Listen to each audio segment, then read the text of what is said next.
முதலாவது கடன் பிரச்சனை விடுதலை வேணும்னா விசுவாசம்.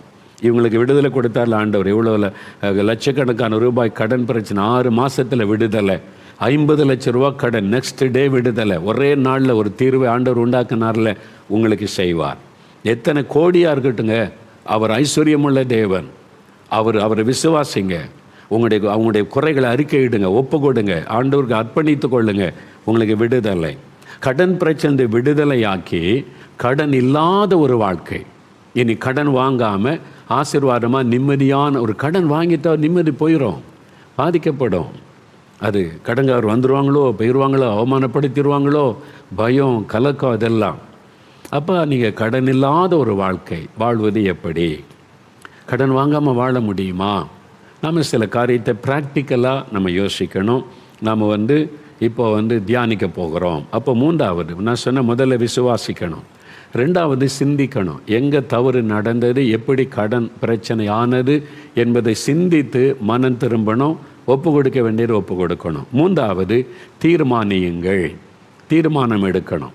ஆண்டவருடைய சமூகத்தில் என்ன தீர்மானம் எடுக்கணும்? 4 காரியங்களை நான் வசனத்திலேருந்து உங்களுக்கு சொல்லுகிறேன். தீர்மானம் எடுக்கணும். நல்ல கவனிங்க. இதை செய்யும்போது தான் கடன் பிரச்சனை விடலை.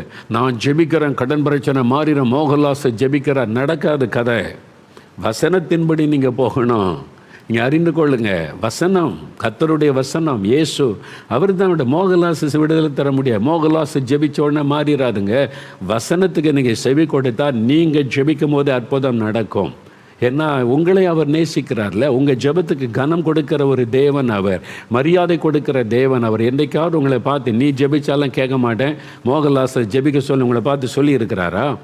அப்படி ஒரு நாள் சொல்ல மாட்டார். ஏன்னா உங்கள் ஜெபத்தை அவர் கேட்க விருப்பத்தோடு இருக்கிறார். நீங்கள் ஜெபிச்சாலே அற்புதத்தை செய்ய ஆயத்தமாக இருக்கிறார். இயேசு தான் முக்கியம், இயேசு தான் உங்களுடைய வாழ்க்கைக்கு அவசியம். மோகன்லாசரஸ் அல்ல. ஊழியக்காரங்க வருவாங்க போவாங்க, ஒரு ஊழியக்காரன் போனால் இன்னொரு ஊழியக்காரர், அவ்வளோதான். ஆனால் இயேசு தான் என்றைக்கு நிலைத்திருக்கிறவர்.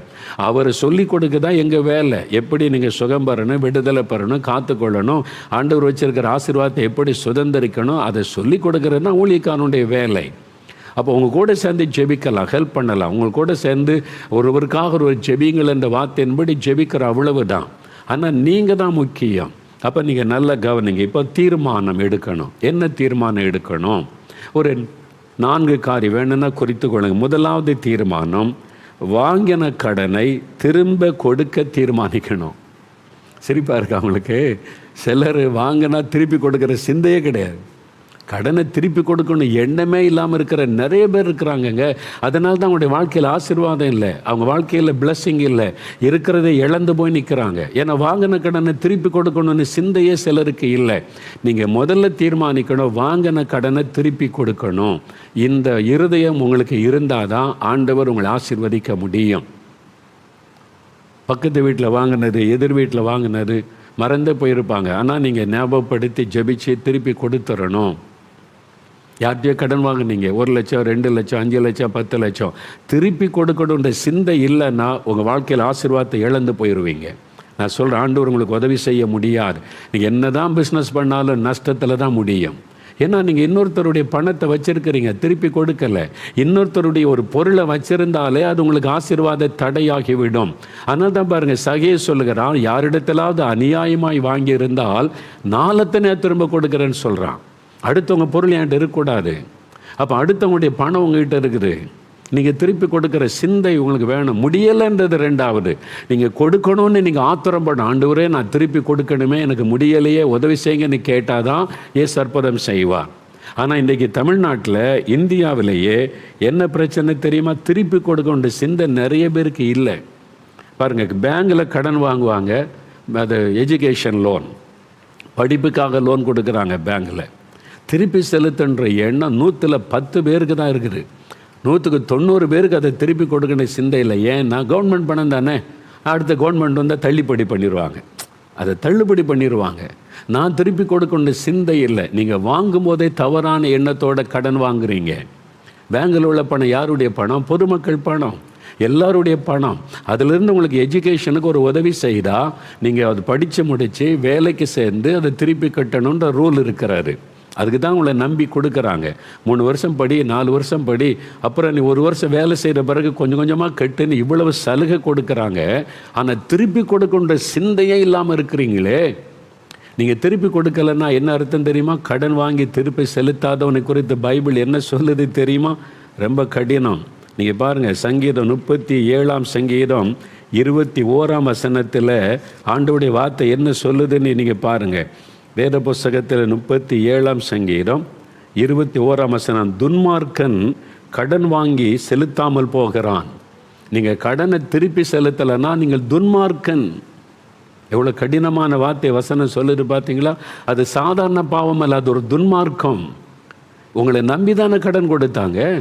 நீங்கள் படித்து முடித்து வேலை பார்த்து திருப்பி கொடுப்பீங்கன்னு சொல்லி. ஆனால் நீங்கள் உலக மக்களை போல தள்ளுபடி பண்ணிடுவாங்க அப்படி எதிர்பார்த்து கடன் வாங்கினேன் என்று சொன்னால் நீங்கள் தவறான எண்ணத்தோட கடன் வாங்கினீங்க. உங்கள் லைஃப் லாங் ஆசீர்வாதம் இருக்காது. உங்களுடைய பொருளாதாரத்தில் அறிந்து கொள்ளுங்க. உங்கள் பொருளாதாரத்தில் ஆசீர்வாதம் வேணும்னா முதல்ல இதில் உண்மையாக இருக்கணும்.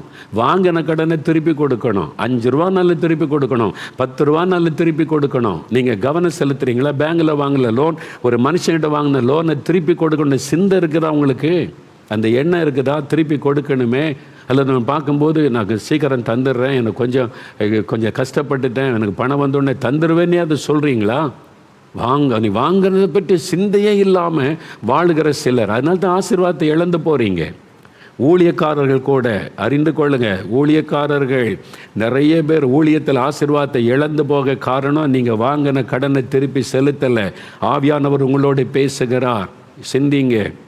உங்கள் பிள்ளைகளுடைய எஜுகேஷன் லோனை திருப்பி செலுத்தினீங்களா? அந்த பேங்கில் போய் பேசுனீங்களா? என்னால் முடிஞ்ச அளவு செலுத்துகிறேன்னு ட்ரை பண்ணிங்களா? யோசிங்க. வசனம் சொல்லி நீங்கள் துன்மார்க்கனாயிடுறீங்க. அப்புறம் எப்படி ஆண்டவர் துன்மார்க்கனாக இருக்கிற ஒரு ஊழியக்காரனை கர்த்தர் எப்படி ஆசீர்வதிக்க முடியும்னு நினைக்கிறீங்க? ரொம்ப கவனம். கடன் வாங்கினா அதை திருப்பி கொடுக்கின்ற எண்ணம் நமக்கு இருக்கணும். விவசாய கடன், இந்த விவசாயிகள் நிறைய ஆசீர்வாதத்தை இழந்து போக இது ஒரு காரணம். விவசாய கடன் வாங்கினா அடுத்த கவர்மெண்ட்டை தள்ளுபடி பண்ணிடுவாங்க, திருப்பி கொடுக்க தேவையில்லை. இந்த சிந்தையோடு கடன் வாங்கவே கூடாது. நான் கடன் வாங்கினா ஆண்டவர் என்னை ஆசீர்வதிக்கட்டும், வருமானத்தில் திருப்பி கொடுக்கின்ற எண்ணம் இருக்கணும், அந்த பாரம் இருக்கணும். ஒருவேளை ஒரு கவர்மெண்ட்டை தள்ளுபடி பண்ணால் கர்த்தருக்கு ஸ்தோத்திரம். அந்த தள்ளுபடி பண்ணிடுவாங்க, நான் கடனை திருப்பி கொடுக்க மாட்டேன்ற சிந்தையோடு கடன் வாங்கினால் அது பாவம், அவன் துன்மார்க்கன். அப்புறம் எப்படி உங்கள் நிலம் ஆசீர்வதிக்கப்படும்? உங்கள் பணத்தை, உங்கள் உழைப்பை வேற ஒருத்தன் சாப்பிட்டுக்கிட்டு இருப்பான். நீங்கள் யோசித்து பாருங்கள், நீங்கள் கஷ்டப்பட்டு உழைக்கிறத எவனோ சாப்பிட்றான். ஏன்? நீங்கள் வாங்கின கடனை திருப்பி கொடுக்கணும் சிந்தை இல்லையா உங்களுக்கு?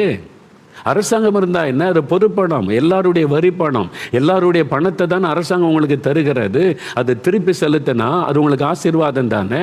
திருப்பி செலுத்துன்ற சிந்தையே இல்லாமல் வாங்கினாலே அவன் துன்மார்க்கன். அப்போ உங்களுடைய உழைப்பா யாரோத்த சாப்பிடுவான்? நீங்கள் உழைப்பீங்க, யாரோத்த சாப்பிடுவாங்க. ஊழியம் ஆசீர்வாதமாக இருக்காரு, பிளஸ்ஸிங் இருக்காரு. பொருளாதாரத்தில் நீங்கள் பாதிக்கப்பட்டு கஷ்டப்பட்டுக்கிட்டே தான் இருப்பீங்க. இன்றைக்கு யோசிங்க, ஆண்டவர்கிட்ட பாதத்தில் போங்க. நான் யாருக்கிட்டையாவது கடன் வாங்கி செலுத்தாமல் இருக்கிறேன்னு, ஆண்டவரே அவனை கவனம் செலுத்துங்க, திருப்பி கொடுங்க, அப்போ தான் நீங்கள் ஆசீர்வதிக்கப்படுவீங்க. நான் ட்ராவல் போகிறேன், எங்கள் ஊழியத்தில் இருக்காங்க, நான் மத்தியில் பேசுகிறேன், எங்கூட ட்ராவல் போகிறேன், எங்கூட எங்களுடைய சாரதி இருப்பார், எனக்கு துணையாக இருக்கிற சகோதரர் இருப்பாங்க. நியூஸ் பேப்பர் வாங்க சொல்லுவேன், சில பொருள் வாங்க சொல்லுவேன் கடையில் இருந்து. நான் இப்போ என் கையிலேருந்து பணம் கொடுத்துருவாங்ககிட்ட, இதை கொடுத்து வாங்கிட்டு வாங்க. சில சமயத்தில் இல்லை நான் வாங்கிட்டு வந்துடுறேன்னு சொல்லி அவங்க கை காசை போட்டு வாங்கிட்டு வந்துடுவாங்க. எனக்கு நியூஸ் பேப்பரு ஒரு பொருள் வாங்கிட்டு வந்துடுவாங்க. நான் மனசுலேயே வச்சு எவ்வளோ கொடுக்கணும் கேட்டு திருப்பி கொடுக்காட்டா நான் எனக்கு மனசாட்சி என்னை வாதிக்கும். அது 5 ரூபா இருந்தால் கூட திருப்பி கொடுத்துருவேன். கேட்டு பாருங்கள், என் கூட எங்கள் ட்ராவல் பண்ணுறவங்கள கேட்டு பாருங்கள், 2 ரூபா இருந்தால் கூட திருப்பி கொடுத்துருவேன். அது அவங்க கடனாக கொடுத்துருக்குறாங்க, அது திருப்பி கொடுத்துடணும். இந்த பழக்கம் இருக்கணும். நம்ம வாங்கினதை திருப்பி கொடுத்துடணும்னு சிந்தை. இந்த சிந்தையே இல்லாமல் சில கிறிஸ்தவர்கள் ஊழியர்கள், தயவுசெய்து நீங்கள் வருத்தப்படாதுங்க. நிறைய ஊழியர்கள் ஆசீர்வாதத்தை இழந்தனுக்கு காரணம் இதுவும் ஒன்று. நான் கண்கூடாக பார்த்துட்டேன். ஏன் அவங்க ஆசீர்வாதத்தை இழந்திருக்காங்க?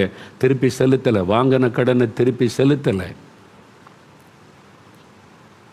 வெளியே ஒரு ஊழியக்காரர் அவங்க சொல்கிறாங்க, இது மாதிரி நாங்கள் இது மாதிரி கடன் பட்டுட்டோம், சர்ச்சை எடுக்க போகிறாங்க, வீட்டை எடுக்க போகிறாங்க, உதவி செய்யுங்க அப்படின்னு செய்தால் சரி, அவங்க என்ன தான் அவங்களுக்கு பிரச்சனை பார்க்கலான்னு பார்த்தா ஏதோ ஒரு 50,000 1,00,000 1,50,000 கடன் என்ன ஹெல்ப் பண்ணலான்னு போனால் அது 30 லட்சம் 40 லட்சம். ஓ எப்படி சர்ச் எடுக்க போகிறாங்க, வீடு எடுக்க போகிறாங்க, ஒரு ஊழியக்காரரை காப்பாற்ற பேங்க் கிட்ட போய் பேசினா பழைய பையனுடைய படிப்புக்காக கடன் வாங்கியிருக்காங்க. பையன் வேலை செய்கிறார், படித்து முடிச்சுட்டு வந்து நல்ல வேலை நல்ல சம்பாத்தியம். அப்போ அவங்க சொல்கிறாங்க படித்து முடித்து அவங்க வேலை பார்க்க வரைக்கும் பேங்க் வெயிட் பண்ணிச்சு.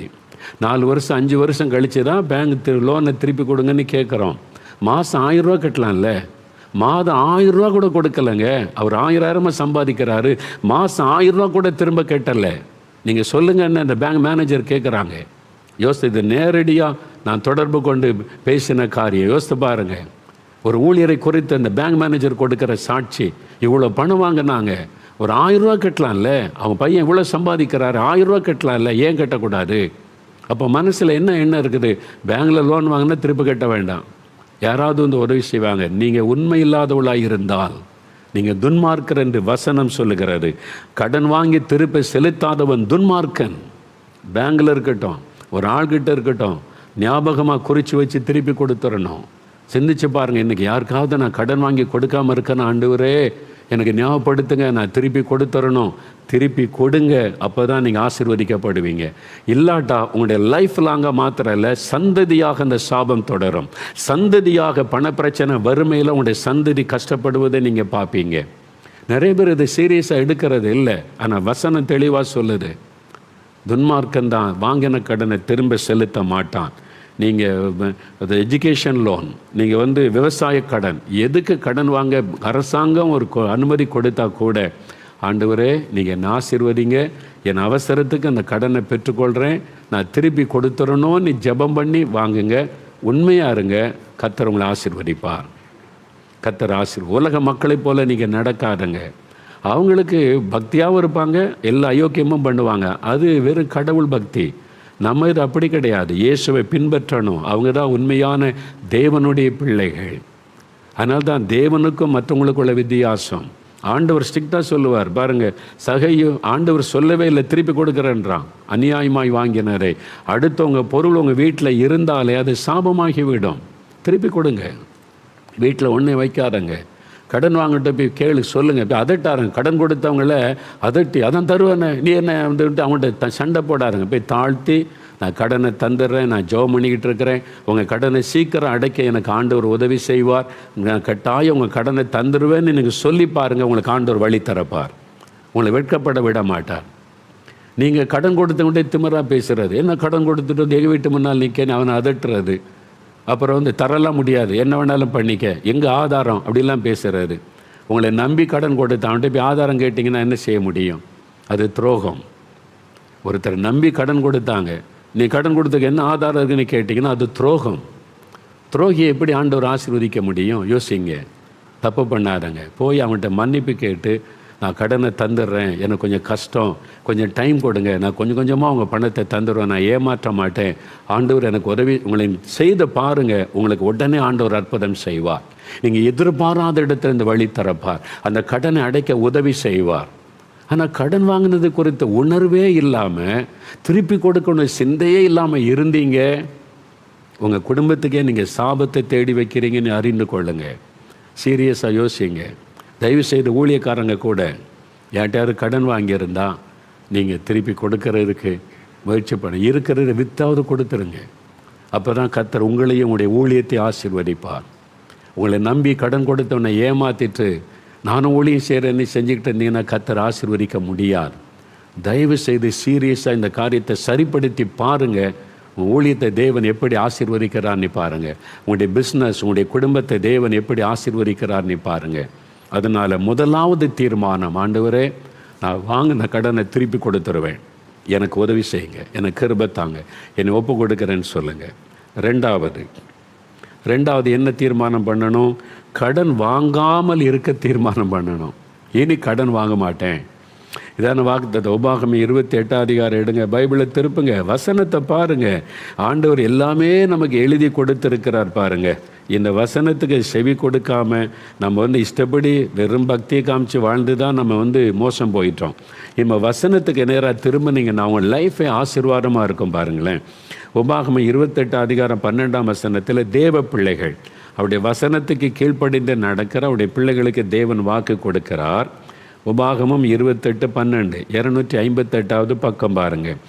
ஏற்ற காலத்தில் உன் தேசத்திலே மழை பெய்யவும் நீ கையிட்டு செய்யும் வேலைகளையெல்லாம் ஆசீர்வதிக்கவும் கர்த்தர் உனக்கு தமது நல்ல பொக்கிஷசாலையாகிய வானத்தை திறப்பார். நீ அநேகம் ஜாதிகளுக்கு கடன் கொடுப்பாய், நீயோ கடன் வாங்காதிருப்பாய். சரிங்களா? இவ்வளோ அருமையான வாக்கு தத்துவம். நீ கடன் வாங்க மாட்ட, நீ அநேகருக்கு கடன் கொடுப்பாய். இது வாக்கு தத்துவம். அதை கடன் வாங்கக்கூடாது என்று கட்டளை நமக்கு கொடுக்கப்படலை. நீ கடன் வாங்காதிருப்பாய் வாக்கு தத்துவம். நீங்கள் அதை சுதந்திரித்து கொள்ளுங்க. அதனால் நான் கடன் வாங்கிட்டேனோ பாவம் செய்துட்டேனோ அப்படி நீங்கள் பதற தேவையில்லை. கடன் வாங்கிட்டீங்க ஒரு சூழ்நிலையில், அது பாவம்னு நீங்கள் நினைக்காதுங்க. கடனை திருப்பி செலுத்தாமல் இருக்கிறது தான் பாவம். ஒரு அவசரத்துக்கு கடன் வாங்கிட்டீங்க, அது பாவம் கிடையாது. தேவன் வாக்கு கொடுத்திருக்கிறார், அதை வச்சு ஜெபிச்சிங்கன்னா விடுதலை தந்துடுவார். அதனால் உங்களுடைய மனசாட்சியை வாதிக்க இடம் கொடுக்க. உடனே ஒரு வசனம் நம்ம சொல்லுவோம். நீங்கள் ரோமர் 13:8 பாருங்கள். ரோமர் 13:8 இந்த வசனத்தை தான் அதே நிறைய பேர் சொல்லுவோம். ரோமர் 13 வசனம் பாருங்கள். ரோமர் 13:8 ஒருவரிடத்தில் ஒருவர் அன்பு கூறுகிற கடனே அல்லாமல் மற்ற ஒன்றிலும் ஒருவனுக்கும் கடன் படாதிருங்கள்.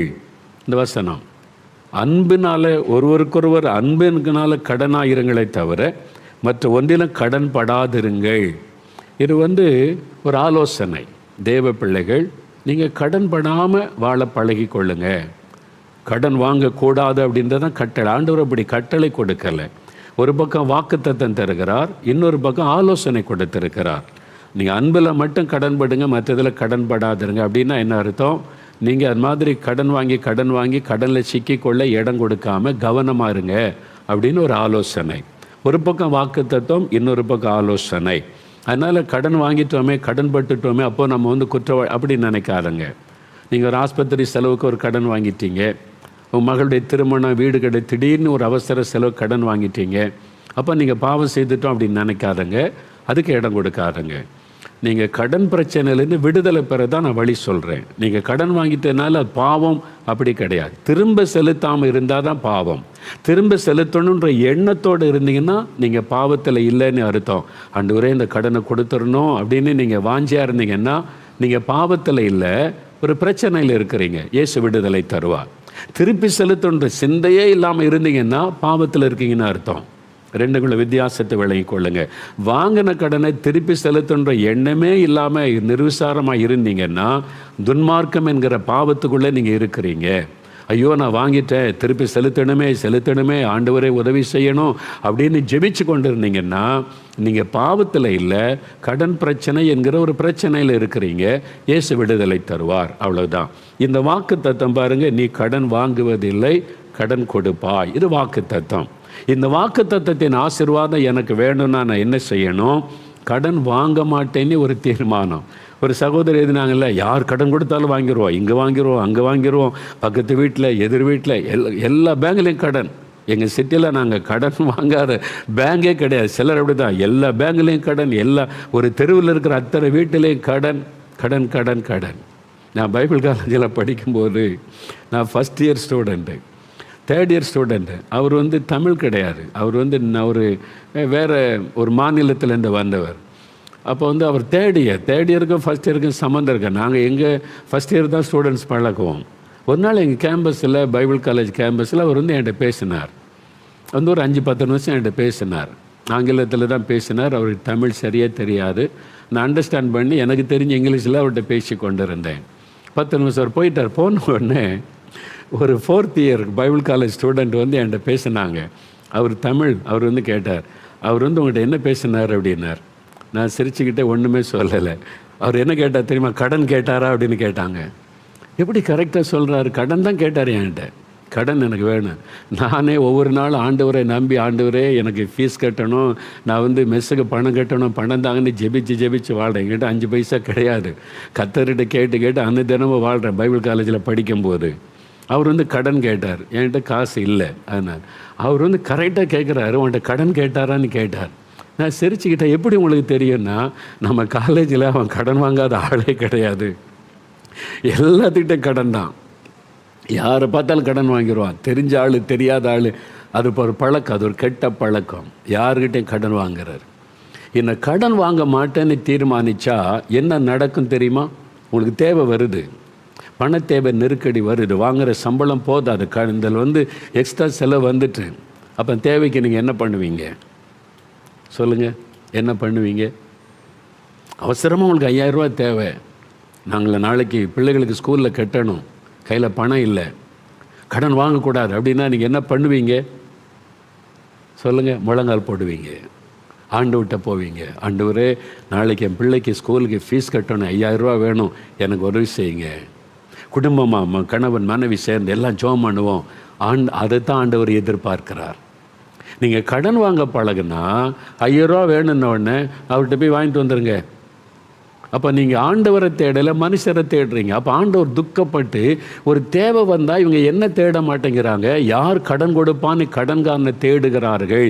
நீங்கள் ஆண்டவரை விட்டு வழி விலகுறீங்க. அதே சமயத்தில் கடன் வாங்க மாட்டேன், நீங்கள் தான் எனக்கு தரணுன்ற பழக்கம் வந்துட்டா நீங்கள் என்ன பண்ணுவீங்க?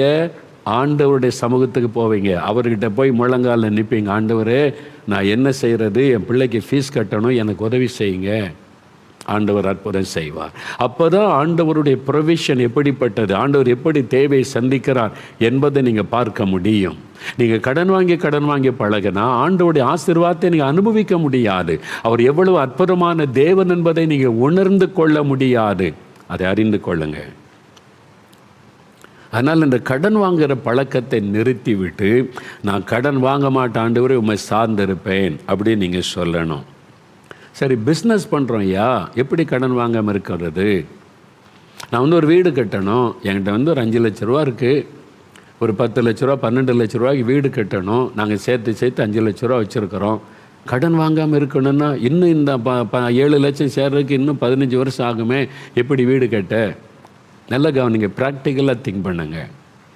உங்கள்கிட்ட 5 லட்ச ரூபா இருக்குது, 12 லட்ச ரூபாய்க்கு ஒரு வீடு கட்டணும், பேங்க் லோன் கொடுக்க ஆயத்தமாக இருக்கிறாங்க. நார்மல் வட்டிக்கு பேங்கில் வீட்டு லோன் கொடுப்பாங்க. நீங்கள் சுலபமாக கட்டிடலாமா? உங்களை வாங்குகிற சம்பளத்தை பொறுத்து 5000 ரூபா மாதம் கட்டுங்க, நீங்கள் முடிச்சிடலான்னு 5000 ரூபா நீங்கள் வாடகை வீட்டுக்கு கொடுத்துட்ருப்பீங்கல்ல, வாடகை வீட்டுக்கு 5000 ரூபா 10,000 ரூபா, அந்த பணத்தை பேங்கு கட்டினா உங்களுக்கு சொந்த வீடாகிவிடும். ரொம்ப சிம்பிள். ஆண்டவர் அழகாக நடத்துவார். நீங்கள் அந்த மாதிரி செய்யலாம்ல. உங்களுடைய வாங்குகிற சம்பளத்துக்கு எதிரடி திராணிக்கு ஏற்றபடி பேங்கில் லோன் கொஞ்சம் வாங்கிட்டு நீங்கள் வீடை கட்டி முடிச்சிட்டிங்கன்னா தேவன் அதை கட்டி நீங்கள் ஜெபம் பண்ணுங்க, ஆண்டவர் கைடன்ஸ் தருவார், கட்டி முடிக்க உதவி செய்வார். அப்போ நானும் வீடு கட்டியிருக்கிறேன், எங்களுக்கு ஒரு வீட்டை ஆண்டவர் கட்டி தந்தார். ஜெபம் பண்ணி கிட்டத்தட்ட இவ்வளோ 25 வருஷத்துக்கு முன்னால், நான் ஊழியம் செய்து 25 வருஷம் கழித்து தான் எனக்கு ஒரு வீட்டை ஆண்டவர் கட்டி தந்தார். அப்போ அந்த வீடு கட்டினா நான் சேர்த்து வச்சுருந்த பணம் கொஞ்சம், மீதிக்கு என்ன பண்ணுறது? ஆண்டவர் பேங்கில் உனக்கு என்ன லோன் கிடைக்குமோ வாங்கி கட்டு. அப்போ லோன் பேங்க்லேருந்து கொஞ்சம் வாங்கினேன், வாங்கி கட்டினோம். நான் ஜெபம் பண்ண, ஆண்டவர் ஒவ்வொரு மாதம் ஒரு மாதம் கூட ஆண்டவர் தவற விடவில்லை. 5 வருஷத்தில் கட்டுங்கன்றதை 2 வருஷத்தில் கட்டி முடிக்க கர்த்தர் உதவி செய்தார். நீங்கள் ரொம்ப சிம்பிள், ப்ராக்டிக்கலாக வாழ பழகுங்க. ஆண்டவர்கிட்ட ஆலோசனை கேளுங்க, கைட் பண்ணுவார். நான் கடன் பிரச்சனைக்குள்ளே சிக்கி இருக்கவில்லை, மாதந்தோறும் பணம் கட்டணுமே என்ன பண்ணுறதுன்னு பதஷ்டத்தில் இருக்கவில்லை, அந்த கடன் பிரச்சனைக்குள்ளே மாட்டிக்கொள்ளவும் இல்லை. சிம்பிளாக ஆண்டவர் ஆலோசனை கொடுத்தாரு. அப்போ அந்த மாதம் அந்த கொஞ்சம் பணம் கட்டி 2 வருஷத்துக்குள்ளே எல்லாத்தையும் கட்டி முடிக்க தேவன் உதவி செய்தார். அப்போ அதே மாதிரி நீங்கள் ஒரு பைக் வாங்குறீங்க, உங்கள்கிட்ட கொஞ்சமாக பணம் இருக்குது, 30,000 ரூபா இருக்குது, இன்னொரு 30,000 வேணும், பேங்க் லோன் தருவாங்க, மாதம் 1000 ரூபா ரெகுலராக கட்டிடணும். நீங்கள் வாங்குகிற சம்பளத்தில் கட்ட முடியும்னா வாங்கணும். அதுக்கு பதிலாக நீங்கள் 10 லட்ச ரூபாய்க்கு ஒரு கார் வாங்கி மாதம் 10,000 ரூபாய் கட்டுறேன்னா நீங்கள் வாங்குகிற சம்பளத்தில் கட்ட முடியாமல் போய்விடும். அப்போ கடன் பிரச்சனைக்குள்ளே சிக்கி கொள்ளுவீங்க. அப்போ நீங்கள் ஆலோசனை கேளுங்க, ஆண்டவர்கிட்ட போய் கணக்கை பார்த்து இது முடியுமா ஆண்டவரே, நீங்கள் என்ன சொல்கிறீங்க, எனக்கு கைடன்ஸ் கொடுங்க அப்படின்னா ஆண்டவர் அழகாக கைடன்ஸ் தருவார். சில காரியத்துக்கு கடன் வாங்கலாம், சில காரியத்துக்கு வாங்கக்கூடாது. பிஸ்னஸ் செய்யும்போது கடன் வாங்காமல் பாதி பணம் இருக்கும், மீதி பேங்க்லேருந்து லோன் தருவாங்க, மாதம் கொடுத்து முடிச்சிடணும். நீங்கள் இப்போ கடன் பிரச்சனைக்குள்ளே சிக்கிக்கொள்ளக்கூடாது. ஏன்னா என்ன பிரச்சனைனா, அந்த பிஸ்னஸ் செய்கிறவங்க மாதம் மாதம் பேங்க் கட்டுறதை நினைக்கவே மாட்டாங்க. வர்ற லாபம்லாம் இவங்க ஆடம்பர செலவு பண்ணி அழிச்சிருவாங்க. அப்போ பேங்குக்கு பணம் கட்டுறதே இல்லை. இவங்க இஷ்டப்படி செலவு பண்ணி ஜாலியாக சுற்றி இவ்வளோ பணம் இருக்குன்னு பேங்குக்கு லோனே திருப்பி கட்டுறதில்லை. ஒரு நாள் பேங்க்காரங்க வந்து பில்டிங்கை வந்து சீஸ் பண்ண வரும்போது அப்போ தான் தெரியும். ஏன்னா நம்ம ஒழுங்கு இல்லை, உண்மை இல்லை, வாக்கு கொடுத்ததை நிறைவேற்றவில்லை. அவ்வளோதான். கவனம் செலுத்துங்க. அப்போ எதுக்கு லோன் வாங்கலாம், எதுக்கு வாங்கக்கூடாது, எதை எப்படி செய்யணும், ஆண்டவரிடத்தில் ஆலோசனை கேட்டு நீங்கள் செய்ய வேண்டும். அதில் கவனம் செலுத்த வேண்டாம். அதனால் இந்த கடன் வாங்காமல் வாழ பழகி கொள்ளுங்க, அர்ப்பணித்து கொள்ளுங்க. ஒரு முறை வீடு கட்டு வாங்கினா அவ்வளோதான். அது 15-20 வருஷம் ஆச்சு. அப்புறம் நான் மாதிரி லோன் வாங்குவது இல்லை. ஆண்டவர் வந்து ஒரு குறை இல்லாமல் அந்தந்த மாதம் தேவைகளை சந்தித்து நடத்துகிறார். கடன் பிரச்சனைக்குள்ளே சிக்கி கொள்ளக்கூடாது. அது ஆண்டவர் விரும்புகிற காரியம். அப்போ நீங்கள் பிஸ்னஸ் செய்தால் அவங்களுடைய காரியம் வேறு, வேலை செய்து சம்பளம் வந்தால் அவங்களுடைய காரியம் வேறு. அவங்கவுங்க தகுதிக்கு ஏற்றபடி ஜெபம் பண்ணி கவனமாய் நீங்கள் நடந்து கொண்டால் கடன் பிரச்சனைங்கிற பாரத்துக்குள்ளே சிக்கிக்கொள்ள மாட்டீங்க. பிஸ்னஸ் செய்கிறவங்களும் எப்போவுமே கடன் வாங்கி செய்யணும்னு நினைக்கக்கூடாது. ஆரம்பத்தில் நீங்கள் வாங்கியிருக்கலாம், அப்புறம் தேவன் ஆசீர்வதித்து உயர்த்தும் போது கடன் இல்லாதபடி, கடன் வாங்காதபடி நீங்கள் உங்களுடைய பிஸ்னஸை நடத்த முடியும். நீங்கள் ஒப்பு கொடுத்து ஜெபம் பண்ணி கரெக்டாக போனீங்கன்னா கடனே வாங்காமல் நீங்கள் வாழ முடியும், பிஸ்னஸ் நடத்த முடியும்.